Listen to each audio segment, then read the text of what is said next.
Né en 1920, Zawuki migre à Paris en 1948, où il va rapidement s'imposer, avant de se faire un nom aux États-Unis une dizaine d'années plus tard.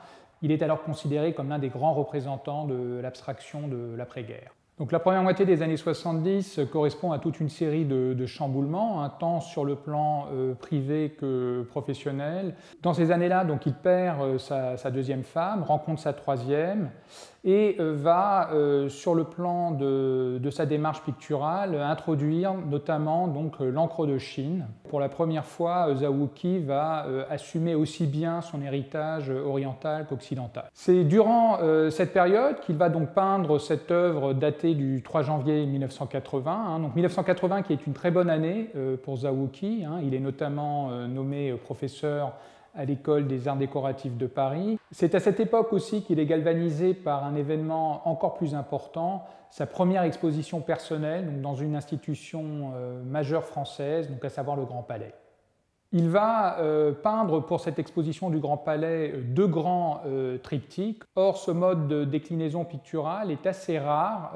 Donc, l'œuvre témoigne d'une impressionnante densité et concentration, d'un équilibre aussi, se caractérisant par la conjugaison des lignes verticales générées par la disjonction des trois toiles accolées et de la ligne horizontale formée par l'espèce de traînée de peinture noire. On peut à cet égard adopter deux modes de lecture. Si l'on part de la gauche, on peut supposer que la traînée de peinture prolonge la masse noire compacte qui se situe en haut, la disloquant et l'atomisant, notamment au milieu de la toile médiane qui compose un vide très zawukien.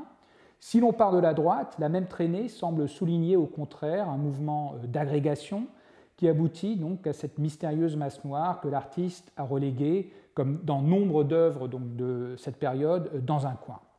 Mais quel que soit le mode de lecture adopté, la dite traînée ne saurait être dissociée du bleu ciel d'orage parsemé de zones blanches qui nous rappellent l'extraordinaire coloriste que fut Zawuki. Que ce talent soit conjugué à un triptyque fait encore une fois de cette œuvre une œuvre rare, pour ne pas dire exceptionnelle.